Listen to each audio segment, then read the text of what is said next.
2019, I signed with him the deal.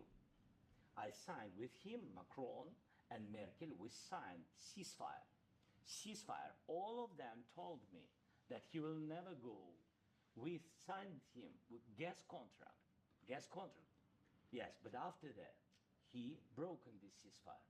He killed our people and he didn't exchange prisoners. We signed the exchange of prisoners, but he didn't do it. What kind of diplomacy, JD, you are speaking about? What do you mean? I'm talking about the kind of diplomacy that's going to end the destruction of your country. Yes, but if you worked out great, I think.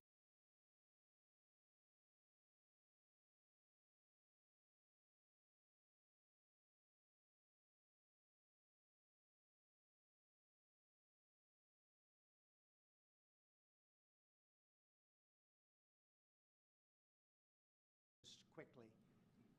We're not looking forward to sending a lot of arms. We're looking forward to getting the war finished so we can do other things.